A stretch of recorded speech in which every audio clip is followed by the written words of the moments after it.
在一座千年古墓之中，一个9岁小女孩的棺椁上赫然镌刻着一句最恶毒的诅咒：开者即死。而诅咒所保护的则是一件件足以震惊世界的精美文物，以及这位神秘的小主人。要说起墓穴之中携带的诅咒，最为著名的应当就是埃及法老图坦卡蒙诅咒的故事了。据传，在当年所有参与开启过墓穴的英国人中，先后有20人死于非命。有人仅仅是被蚊虫叮咬一下就重病去世，有人则是选择用跳楼的方式自我了结。种种诡异的情况一时间让法老的诅咒成为了最神秘恐怖的东西。无独有偶，在遥远的中国陕西省也曾挖出过这样一个古墓，它使用了在中国古代墓葬文化中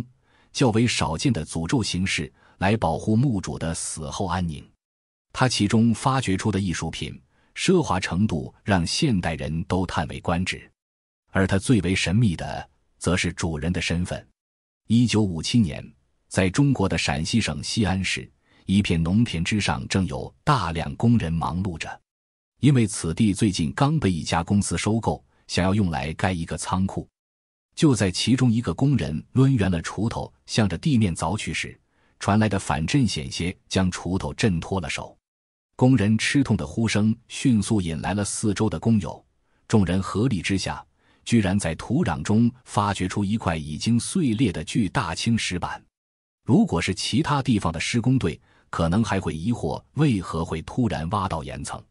可这里是西安，从西周时期开始，它曾当过13个朝代的首都，其历史文化底蕴之深厚，甚至随便一个路人都能给你讲上半天。而悠久的历史自然也要伴随着大量的古迹。曾经在咸阳机场扩建之时，就在那一片区域发掘出了数千座古墓。可以说，在西安搞建筑的，没见过古墓的应该都是刚入行的。因此众人立刻知道这是又挖到东西了，接下来的一套流程也是轻车熟路，迅速联系了当地的文物部门，并且停下了手头的工作。不过虽然不敢继续挖了，工人们也没有散去。有的人是为了看看热闹，有些人则是想着能不能捡点漏。可他们很快就要为自己的好奇而后悔，并且一辈子也不敢再靠近古墓了。当地考古队接到通知后，迅速赶来了现场。此时被工人挖出来的仅仅只有一个巨大的石盒子。专家一眼便知，这石盒子正是墓主的尸椁。人们常说棺椁，但在现代的墓葬文化中，寻常百姓基本只用得道棺，却没怎么见过椁了。所谓的椁，简单来讲就是棺材的棺材。在直接盛放墓主尸身的棺外，会再造一个大号的套壳，一般是用来彰显墓主身份的象征。眼前的青石椁，粗看也有2米多长，1人左右的高度，一看墓主定是一位身份显赫之人。有了粗略的判断，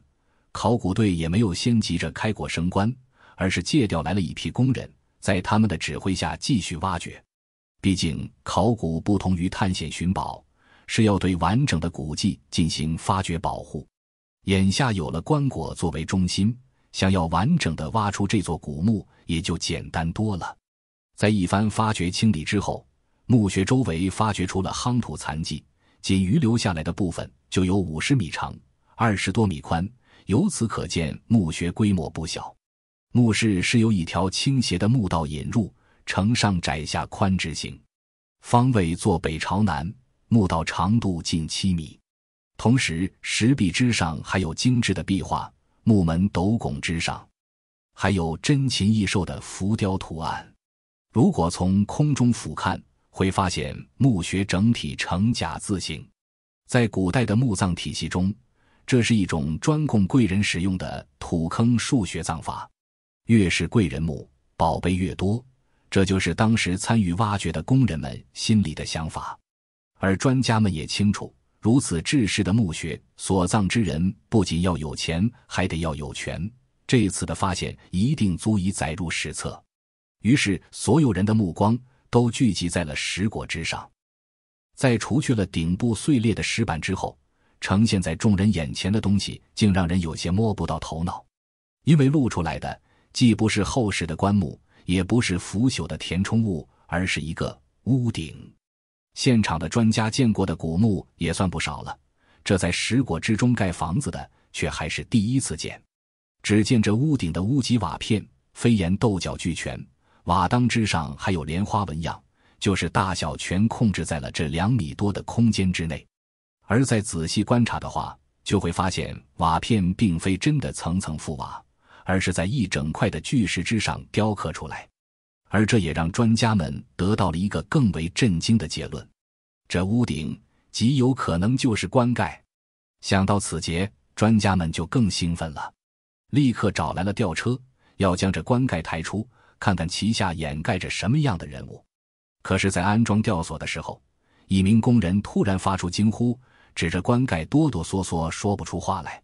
有离得近的学者顺着他指的方向看去，只见棺盖瓦片之上刻着4个大字：开者即死。这一下可让现场炸了锅，参与发掘的工人纷纷扔下工具要走。考古专家们见状，立刻进行安抚，让大家先安静。若说这古墓之中的诅咒，其实在中国发现的次数相对较少。一方面，这些有资格兴建大墓的人，无论生前还是身后，都讲究一个礼数。下咒这种事属于下作手段，很多人自是不屑使用。另一方面，比起靠这种虚无缥缈的方式来防止盗墓，古人其实更注重机关术数的运用。虽然不至于像小说电影里描写的那么夸张，但是设计一些巧妙的陷阱和暗门来保护墓室的安全，还是完全没问题的。因此，与其担心这诅咒会不会灵验，其实接下来更应该注意的是开棺时不要出现什么闪失。于是，在众人的合力之下，这屋顶一样的棺盖被缓缓从石椁中吊起，而随之显露的是连考古学家都为之震惊的一件件珍宝。首先就是这石棺本身，此时虽还未从椁中吊出，但已经可以看到其上雕梁画栋，与棺盖的设计如出一辙，竟是一座微缩的宫殿。而在这宫殿四周，则盘踞着数十件陶俑。这类陪葬品自秦朝便已有之，最为著名的自然是之后同在西安出土的秦始皇兵马俑。只是此时的考古学家们还未见过兵马俑的震撼，因此眼前这大大小小有人有兽的陶俑群就已经让人十分震惊了。这些陶俑大部分放置在棺椁之间，就好似在重现墓主曾经的生活，其中有男女逝者若干，还有文武官员各异。陶俑之上以漆粉着色，或许是因年代久远，看起来颜色有些简陋，但仍然让陶俑的形象更加生动活现。除人俑外，还有长度在10公分以内的兽俑若干，各种家禽一应俱全，可见墓主人生前生活情趣之丰富。随后进入众人视线的，则是10数件精美的瓷器。白瓷有如少女肌肤般光滑透亮，青瓷则像美玉一般晶莹莹润。其中一件白瓷螭首双把双身壶，造型独特，又显示出一种华贵之气。釉色胜雪莹润似冰，双螭首口衔壶口，颈部又作为把手连结下方2个壶身，有如双龙饮水，如此造型绝非寻常人物墓中可见。另外，墓中还有多件龙纹瓷器、金镶玉器皿，甚至还有玻璃制品。除此之外，还有部分陪葬品颇具异域风情，比如波斯风格的酒杯、萨珊王朝的银币。而棺椁之内密密麻麻摆放的各种陪葬器物，可能还有上百件之多。而且从造型上来看，除了装饰物，就是日常生活用品。也就是说，这墓主不光是以宫殿为官，更是连佣人侍女、起居用具全部置办齐全。如此奢华的排场，更让人好奇葬在此处的到底是何人了。随着棺椁之间的陪葬品被一件件清理出来，石椁也被移除，石棺终于完全呈现在考古队员眼前。人们这时才意识到，这石棺本身就是一件极精美的艺术品。石棺本身不大，长不到2米，宽不足1米，高度也仅仅1米有余。但就是这么小的一块青石，不仅内里被开出了足以容纳尸身和陪葬品的空间，外部的雕刻技艺也是栩栩如生。整个石棺乃是面阔3间，顶有9脊的格局，以棺底基石雕成殿堂地基。为模仿殿堂样式，较窄的南北两面被石匠刻成了窗户，而西侧则是殿堂正门，由4根立柱分隔出了3间堂室，正中是一扇紧闭的大门，门上结构巨细无遗，甚至可见横竖皆为5立的门钉。在殿门两侧则用阴刻之法描绘出了2名侍女，一人手捧器物，一人顾盼生姿。仅仅是这石棺的细节以及已经看到的陪葬品，已经让有些专家怀疑他们是不是挖到了哪个皇陵。可是又想到墓穴的整体面积，以君王之墓来说实在太小，那现在想弄清楚这墓主人到底是谁，就要把目光投向棺中了。在棺盖被揭开之后，石棺之内还有一层织物覆盖，因此并不得见墓主真身。而这层织物早已因为岁月的侵蚀而变得脆弱不堪，考古队员一碰就片片碎裂，清理了好一会儿，才终于看到了棺内的样子。首先吸引众人目光的自然是墓穴的主人，可这墓主的身形体态又是让人好不惊讶。因为从身高上看，除非墓主有什么先天疾病，不然绝对是个小孩子。但在这小孩子身边放的、身上带的任何一件陪葬品，都绝对算得上帝王级别。最显眼的一件当属墓主挂于胸前的一串项链，只见它由28个金质绣球组成挂绳，每个绣球均为12个金环嵌套而成，球上又镶入10颗珍珠，光线一照，珠光宝气迸发而出。项链环扣之处为一身蓝色玉石，一只凹刻小鹿跃然其上，链坠之处则用金底镶基血石，再以珍珠环绕一周，左右各有珍珠青玉配饰。最下方则是一块鹅卵形青金石，长度达到了惊人的 3.1 公分。整条项链的风格一看就具备异域特点，有专家后来考证其可能产于巴基斯坦。无论是以当时在场的专家眼光来看，还是放到今天来看，这串项链的奢华精致程度在中国的考古史上可以说是首屈一指。然而此时的石棺之中，粗看之下不下于此物的陪葬品竟然还有数件。向上看，在墓主头顶戴了一件金光灿灿的发饰，这件发饰由上百朵金花构成主体，花蕊处同样是一颗颗饱满的珍珠，而在金花之上还有一只金丝编织而成的蝴蝶，正颤巍巍欲找一朵金花落下。想必若是真的戴在小孩子头上，定能让人看到一幅蝴蝶寻香、金花摆荡的有趣场景。而往墓主身上看去，手镯、戒指、金丝编织的衣物，无一不再显露着一个事实，这墓主应当就是一个小女孩。因为除去这些奢侈品外，棺中还发现了大量玉器。这些玉器并非生活用品或是首饰，而是雕成了小兔子、小狗、小鱼等外形。很明显，这些应当就是这墓主生前的玩具。那究竟是谁家的孩子才能在死后享有如此待遇？不仅要葬于宫殿之中，陪葬之物水准也要高过普通的王侯将相。这个问题现在就成为了专家们最为好奇的一件事。想要弄清他的身份，那肯定还是要找墓志铭，毕竟只要是有身份的人，墓中就一定有这个东西。而这个小女孩的墓志铭其实一直就在棺椁近前，只是当时所有人的目光都被独特的石棺吸引了，因而忽略了周围的事物。在一批人清点棺椁内的陪葬品时，留在原地的考古队员们也把古墓的结构基本清理干净了，因此也就找到了刻有墓志铭的石碑。只是在看完上面的记载之后，所有考古队员都动容了，他们仿佛看到了一个可爱的小女孩不幸夭折，也看到了她的家人对她的宠爱，以及在她亡故之后的心碎。这名小墓主姓李，名敬训，字小孩，生于公元600年，死于公元608年。其父为隋朝光禄大夫李敏，其母为北周公主宇文娥英。这两个名字可能大家不太熟悉，但是李敬训的祖父母辈就比较有名了。因为宇文娥英之母乃是杨丽华，正是隋文帝杨坚的大女儿，之后嫁入北周，成为天元大皇后。在杨坚篡位建立隋朝后，又被封为乐平公主。而这李敬训小女孩则是在隋朝建立之后出生的。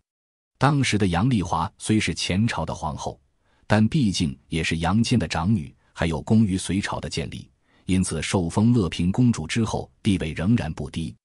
而她的女儿宇文娥英要选婿，自然也不能是凡夫俗子。因此在经过层层筛选之后，选中了当时还未得官位的李敏。两人大婚之时，与以一品操办，就相当于是做驸马娶皇帝的女儿一样。事后杨丽华又略施小计，为李敏谋得了一个柱国之位，由此可见他对女儿女婿的喜爱。这种关爱也自然地传到了下一代。当小女孩出生之后，这个可爱的小外孙女立刻成为了杨丽华的掌中宝、心头肉。自小她就在长乐宫中生活学习，对于很多小朋友都受不了的繁文缛节，她都能很快接受，甚至还与祖母一同修佛、持节行礼，有着在外人看来如花朵般美丽的心灵。然而就是这样一个聪慧善良的孩子，集万千宠爱于一身，却还是不幸夭折了。在小女孩9岁那年，杨丽华本想带她去汾阳宫游玩，可是不知是中途感染风寒，还是因为什么原因，在半路上小女孩就一病不起。即便把当时能召集到的御医全都叫来看病，也没人知道该如何救治她。于是就在御驾之上，荒年之中，小女孩咽下了最后一口气。在小女孩逝去之后，杨丽华再也无心游玩，立刻找文帝下旨要将她厚葬，且因她在佛法之上已有些造诣，就在京兆长安县的万善道场之中为她建阁修墓。只是如今千百年过去，曾经的万善寺已不见了踪影，墓上的高阁宝塔也早都化为了尘土。在墓葬礼仪之中，建阁造塔一般是高僧圆寂后留有舍利子才能享受的待遇，而小女孩所葬的万善寺也是当时皇帝的妃嫔去世后才可以使用的场所。从这方面来看，小女孩受到的宠爱可能比杨广的几个孩子还要多。也正是因为这种宠爱，才让她的墓葬建制超出了既往概念的认知，在其中发现了200多件奇珍异宝。而也正是因为这种宠爱，才让一心修佛的杨丽华在这建于寺庙之中的墓穴之内刻下了开者即死的恶毒诅咒。若问这诅咒到底有没有效，答案自然是无稽之谈。没有任何一个参与发掘的考古学者当场毙命，事后也未曾听闻有什么怪事发生。要说这诅咒之上能看出来的，就只有杨丽华对小女孩的宠爱，以及对防盗墓这件事的担忧。古往今来，但凡能为自己兴建大墓的人，没有一个不为如何防盗而费心的。而由此而来衍生出的防盗技术与破解手段，后来更是成为了网络文学的热门题材。然而真正有用的防盗技术其实是少之又少的。比如传说中的曹操墓，为了死后能得安息，既不被仇家挫骨扬灰，也不被小贼偷坟掘墓，曹操居然布下了72座遗冢，用以混淆视听。成果还是比较显著的，毕竟时至今日，真正的曹操墓仍然没有被找到。另一个以掩藏墓穴踪迹闻名的，就是贝尔纸金铁木真，也就是成吉思汗。他的做法带有相当强的民族特色，是草原游牧民族特有的防盗方法。相传蒙古贵族死后，或是葬于沙漠，或是埋身草原，但坟冢之上绝不再见他物。对一般人来说，无论是沙漠还是草原，景色皆是处处相同，只要没有明显的标的物，那今天带你走一遍，明天你肯定就找不到了。那如果后人想要祭祀先祖，又该怎么办呢？草原人自然有他们的办法，虽然这听起来有些残忍，那就是在先人下葬时会同时殉葬一只小骆驼，并且一定是在坟冢之上开膛放血，并将母骆驼捆在一旁。因为据说骆驼具有远超人类的记忆力，当他目睹自己的孩子死在何处，往后一生都能再度找回这个地点。据传说成吉思汗也是以此法所葬，因此除非直系后人，再没人知道他葬在何处。除此之外，还有一些依据山水地形发展而出的防盗之法，比如中国南方较为常见的崖葬，就是在山崖之上开辟墓穴，从而让人难以进入。而这种方法发展到极致，就出现了悬棺而葬，也就是在崖壁之上打下木桩，再将棺材吊到木桩之上。在这种墓葬文化发达的地区，一片山崖之上可见上千棺木，其景色实属惊奇。而到了后来，随着工程技术的发展，更多的王侯开始在墓中使用机关术。比如据史书记载，秦始皇陵中就设下了6大机关，分别为弩箭、水银、流沙、翻板、烈火与诅咒。弩箭就很好理解了，属于电影中最常见的一类。只要有不了解机关设计的人走入墓道之内，触动了开关，就会有弩箭传射而出。箭头之上往往还涂有剧毒，即便只是画上，也会让盗墓者命丧当场。水银则是反映了古人淳朴的化学认知，当时的人已经了解到，无论是水银本身还是它的蒸汽，都有着剧毒。因此据说秦始皇在陵墓之中挖下沟渠，灌注了大量的水银，形成了环绕皇陵的水银河流。如果真能做到这种规模，应该确实可以让进入其中的人全都因为吸入水银蒸汽而中毒。流沙也是盗墓小说中常见的一种机关，有些是掩藏于地砖之下，有些是覆盖于墓穴之上。一旦打破了承载流沙的砖瓦，那瞬间就会有大量沙土将盗墓者与棺椁2次填埋于地下。只是这种机关虽然听起来较为合理，实际上还真没人见过实物。翻板更是中外皆有，只要一步踏错，就会滑入陷坑之中，其内利刃遍布，一下就能在人身上开几个洞。但是这种机关可能你在越南战场上见到的都要比各种古墓中多，感觉是后人编造出来的产物，可能性更高一些。至于烈火，如果你看过《鬼吹灯》，其中有一个比较近似的东西，龙火琉璃鼎。简单来说，就都是用一种极端易燃的物质封在墓穴之中，只要有外力打破墓穴，就会把这种物质释放出来。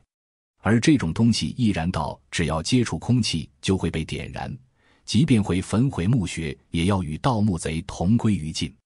但是从化学角度来说，这个相当不靠谱。毕竟墓穴常年在地下，如果不长时间通风，里面连一点氧气都没有，更别说能燃起大火了。最后这个诅咒就是少有人用，但是又被传得最为玄幻的一种了。我们先说回最开始提到过的法老的诅咒，在有了20几个牺牲者之后，也有专门的学者出来辟谣，说是发掘古墓确实有一定的危险，但那是来自于常年封闭的环境，以及其中可能存在的各种病毒细菌。如果没做好防护措施，确实有可能从里面出来就生病，甚至死亡。至于开启图坦卡蒙墓穴的人，他们之后各自都有明确的死因，绝不是因为什么虚无缥缈的诅咒。而无论是秦始皇陵中的毒咒，还是小女孩棺盖上的警告，其实只是建造者用的最后一层保险。如果其他防盗方法都没有用了，只能寄希望于盗墓者心中有鬼，凭这些诅咒之语就可以将他们吓退。其实除了这种警告式的，在中国历史上还有谈判式的。在《水经注》中有记载，魏国大将张瞻的墓碑之上就刻有一首小诗：白秋之棺，一宿之长，铜铁不入，丹气不藏，皆以后人幸勿我伤。大意就是说，我这个人死得一穷二白，棺木质量也不好，丧服质量也不好，更没有任何金银铜铁的东西在棺材里。如果你发现了我的墓穴，求你高抬贵手，就别挖了。可见古人也清楚，任何防护措施在有贪欲的人面前都形同虚设。如果不能保证自己的墓不会被人找到，那就只能寄希望于找到的人还有良心可言了。这位9岁小女孩的墓留给后人的绝不是让人谈之色变的诅咒，而是让人可以看到在皇宫之中也有浓烈的亲情。里面的文物也是历史的证明，显示了在隋唐时期中国与西域诸国的邦交贸易，以及当时的各种手工艺品的制作技术。如今通过网络的传播，小女孩的故事也为更多人所知。网友们虽然喟叹她幼年早夭，但也羡慕她短短9年却尽享宠爱，感受过诸多美好的事情。还有人在视频平台发起了仿妆挑战，依照后世复原的画像以及博物馆中的藏品来扮演出一个活灵活现的小女孩。这场活动也带着美好的寓意，想要展现出如果小女孩能长大成人，又会是什么样的场景。甚至还有韩国商家制作了诸多仿造首饰，让更多女孩也能体验一下做公主的感觉。纵然后人百般羡慕，但少女早逝依然是个悲伤的故事。如今那座石质的小型宫殿仍在西安市的博物馆中静静地陈列着，让每一个后来的人都有机会认识一个曾在深宫之中备受关爱的小女孩。以上就是本期故事的全部内容，喜欢的观众麻烦您可以点个关注点个赞，眼见古今与您下期再会。